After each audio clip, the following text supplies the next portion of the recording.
بسم اللہ الرحمن الرحیم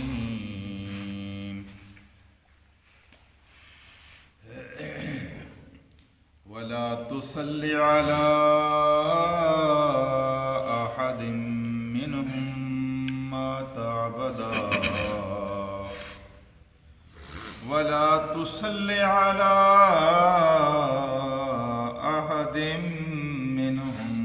مات ابدا ولا تقم على قبره انهم كفروا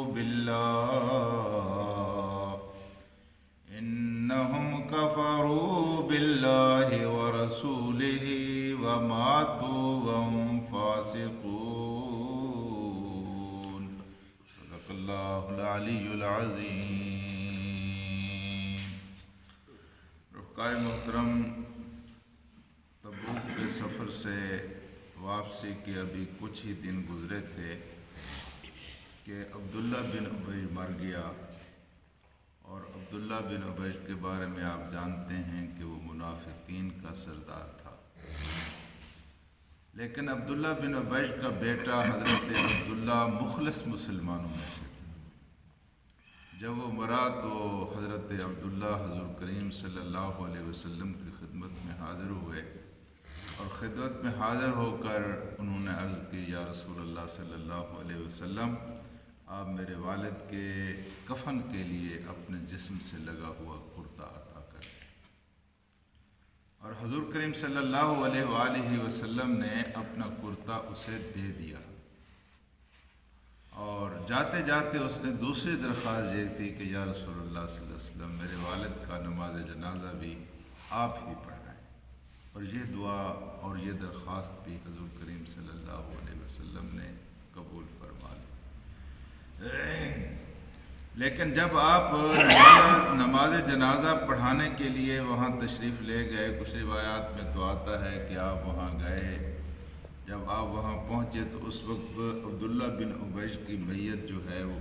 قبر میں اتاری جا چکی تھی۔ حضور کریم صلی اللہ علیہ وسلم نے اس میت کو قبر سے نکلوایا اور پھر اپنا لعاب دہن اس کے منہ میں ڈالا۔ لیکن کچھ روایت میں یہ آتا ہے کہ حضور کریم صلی اللہ علیہ وسلم ابھی نماز جنازہ پڑھانے کے لیے کھڑے ہی ہوئے تھے کہ اللہ تبارک و تعالی نے یہ آیت نازل فرمائی۔ آیت کیا ہے؟ ارشاد یہ ہوا کہ وَلَا تُصَلِّ عَلَىٰ أَحَدٍ مِّنْهُمْ مَاتَ أَبَدًا، کہ وَلَا تُصَلِّ، آپ نماز نہ پڑھائیں ان میں سے کسی ایک کی بھی، ابدا، کبھی بھی۔ جو منافق ہیں ان میں سے جو مر جائے، ان میں سے کسی ایک کی بھی آپ نے نماز جنازہ نہیں پڑھی جی، آپ نے نماز جنازہ وَلَا تَقُمْ عَلَىٰ قَبْرِهِ، اور نہ آپ نے ان میں سے کسی کی قبر پر کھڑا ہو کر احترام من دعا کرنی ہے یا احترام من وہاں کھڑا ہونا ہے۔ ان دونوں چیزوں کی حضور کریم صلی اللہ علیہ وسلم کو ممانعت کر دی جی۔ حضور کریم صلی اللہ علیہ وآلہ وسلم نے کہتے ہیں کہ کرتا اپنا اس لیے عطا کیا تھا کہ جب حضرت عباس قیدی بن کر آئے تھے مسلمانوں کے، تو اس وقت حضرت عباس کے جسم کے اوپر قمیص نہیں تھی۔ حضور کریم صلی اللہ علیہ وسلم نے فرمایا کہ کوئی ہے جو قمیص لا کر دے دے، تو قمیص جب لائی گئی تو مختلف قمیصیں تھیں جو ان کے جسم پر پوری نہیں آتی تھیں۔ عبداللہ بن ابی کا وجود اور اس کی قمیص جو ہے حضرت عباس کے لیے پوری آتی تھی، اور عبداللہ بن ابی نے اپنی قمیص حضرت عباس کے لیے عطا کر دی تھی، دے دی تھی۔ حضور کریم صلی اللہ علیہ وآلہ وسلم نے ان کے اس احسان کا بدلہ اتارا تھا۔ کچھ لوگوں کی یہ رائے بھی، اور لیکن حضور کریم صلی اللہ علیہ وآلہ وسلم کو جب اس بات سے روک دیا گیا کہ اب کسی منافق کی میت پر کھڑا بھی نہیں ہونا اور کسی منافق کی نماز جنازہ بھی نہیں پڑھانی، تو اس کے بعد حضور کریم صلی اللہ علیہ وسلم نے کسی منافق کی نماز جنازہ پھر نہیں پڑھی۔ یہ نماز جنازہ اور یہ دوسری کچھ باتیں ایسی ہیں جو مشرکین عرب میں موجود تھیں، حضور کریم صلی اللہ علیہ وسلم سے پہلے بھی موجود تھیں۔ یہ دین ابراہیمی کی جو واقعات ان کے پاس محفوظ تھیں ان میں یہ نماز جنازہ بھی تھا، یہ میت کو کفن بھی دیتے تھے، میت کو دفن بھی کرتے تھے، اگرچہ ان کے نماز جنازہ کا طریقہ کچھ مختلف تھا۔ مثلا یہ جب ان کا کوئی مر جاتا تھا تو اس کو غسل دیتے تھے، غسل دے کر اس کو تختے پر لٹا دیتے تھے، اور تختے پر لٹانے کے بعد اس کے ورثاء جو ہے اس کی خوبیاں بیان کیا کرتے تھے، اور خوبیاں بیان کرنے کے بعد پھر وہ کہتے تھے علیک رحمت اللہ، تیرے اوپر اللہ کی رحمت ہو، اور پھر اس کو دیا کرتے تھے، کفن بھی دیا کرتے تھے۔ یہ بھی ان میں موجود تھا۔ اسی بنیاد پر تو یہ حضرت عبداللہ اپنے والد کے لیے حضور کریم صلی اللہ علیہ وسلم سے کفن مانگنے کے لیے آئے، اور حضور پاک صلی اللہ علیہ وسلم نے ان کو کفن دے دیا۔ تو اب دیکھیے اللہ تعالیٰ کے ایک فرمان کے مطابق وَلَا تَقُمْ عَلَىٰ قَبْرِهِ إِنَّهُمْ كَفَرُوا بِاللَّهِ، اس لیے کہ انہوں نے اللہ کا انکار کیا ہے، وَرَسُولِهِ، اور اس کے رسول کا انکار کر دیا ہے،